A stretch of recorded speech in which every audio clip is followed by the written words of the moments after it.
Thank you for joining us.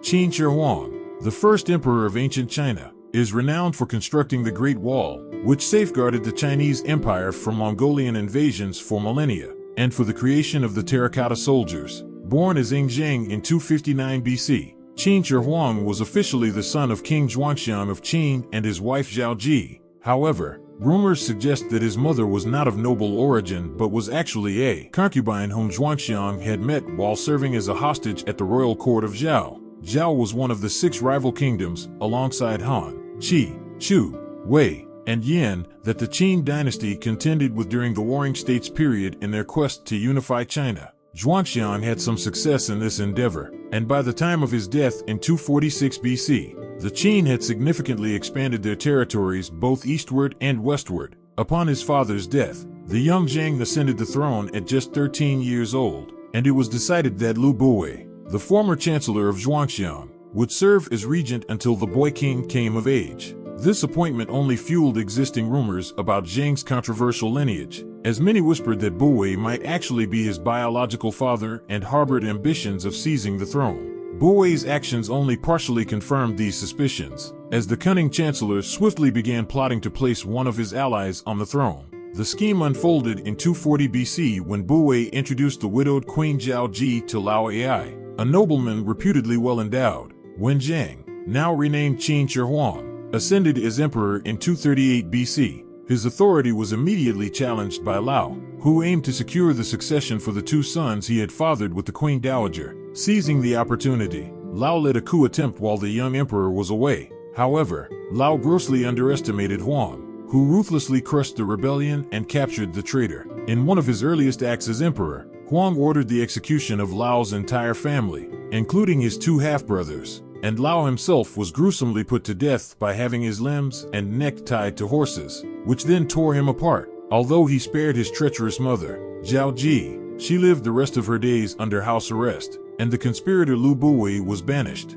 In exile, Buwei became so paranoid about being assassinated that he eventually took his own life by drinking poison in 235 BC, leaving Huang as the uncontested ruler of Qin China. As a military leader, QIN Shi Huang was no less ruthless in dealing with his enemies. He annihilated the Han in 230 BC, the Wei in 225 BC, the Chu in 223 BC, and the Yan, Zhao, and Qi in 222 BC, making him the first emperor of a unified China. Yet, even as he subjugated and enslaved the armies of his adversaries, Huang faced numerous assassination attempts on his own life. One of the most famous occurred in 227 BC when Jing Ku, a courtier from Yan, presented Huang with the severed head of Fan Wuji, a traitorous Qin general, along with a map of Dukang. As Huang examined the map, he spotted a dagger concealed within it. Jing Ku seized the emperor's sleeve with one hand and attempted to stab him with the other. Huang leapt back and struggled to draw his sword, which was stuck in its scabbard. Jing Ku pursued him around a pillar, lunging and thrusting, but his attacks were thwarted by the court physician, Jiao Wuzhu, who defended the emperor with his medicine bag. When Huang finally managed to unsheath his sword, he struck Jing Ku's left thigh, wounding him further with 8 more blows. Desperately, the would-be assassin flung his dagger, but it missed the emperor by mere inches, striking a bronze pillar instead. Jing Ku was then executed by being torn limb from limb, and the court doctor was rewarded with a bag of gold for his courageous defense of the emperor. However, this was not the last attempt on Huang's life. Soon after, Gao Jinli, a close associate of Jing Ku, infiltrated the Qi household as a lute player. Jinli's moving performance brought the court to tears, but he was recognized by one of Huang's noblemen as a friend of Jing Ku. Though Jinli's exquisite playing spared him from execution and even earned him a royal pardon, it did not save him from being blinded, a lesser punishment. Despite this, Jinli continued to perform for the emperor, coming closer and closer each time. But he had not forgotten his pain. He had secretly weighted his lute with lead, waiting for the perfect moment to strike. When the opportunity arose, the blind Jinli missed his target completely and was swiftly executed. After this, Huang forbade anyone from the feudal states from approaching him and became increasingly paranoid as he grew older, isolating himself in his palaces to avoid further danger. Amidst the distraction of these threats, Huang proudly declared himself the august ancestor or emperor of China, confidently proclaiming that his dynasty would last for 10,000 generations. But as he reveled in his conquests, the emperor became even more suspicious that someone was plotting to wrest them from his grasp. He decreed that all 100,000 households he had forcibly resettled in his new capital, Xinjiang, were forbidden to bear arms, collecting an array of swords and daggers. Huang had them recast into 12 colossal bronze statues, believing they would stand guard over him. Outside his royal residence, Huang ensured that his greatness was well known by placing stone markers throughout his realm, praising his enlightened rule. In one such episode, after being caught in violent winds while descending Mount Tai, Huang sought shelter under a tree. When the storm passed, he bestowed the tree with the title of fifth-rank counselor. In another instance, after blaming the deity of Mount Jiang for unfavorable winds that prevented him from crossing the Huai River, he ordered the entire forest to be cut down.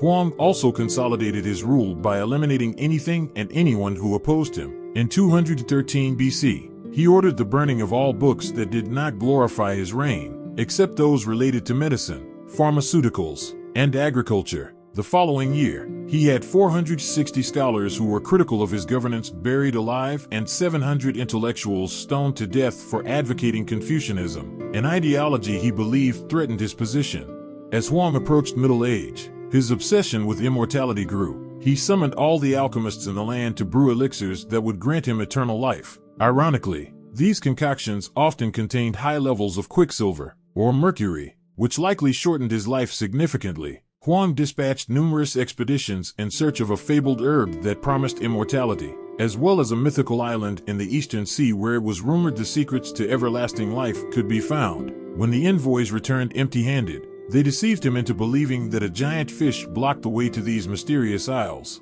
Huang later joined them on a return voyage, armed with a crossbow, hoping to slay the beast that stood between him and immortality. Huang became so obsessed with avoiding death that he constructed a complex network of tunnels within his palace to evade the gaze of evil spirits. Nevertheless, it became apparent that Huang grew increasingly disillusioned with the futility of his quest. For in 215 BC, he began constructing a vast mausoleum for himself on Mount Lishan. This tomb was to feature flowing rivers of mercury, traps to deter grave robbers, and replicas of his grand palaces. Most famously, it was furnished with 8,000 terracotta soldiers and horses to serve as his army in the afterlife.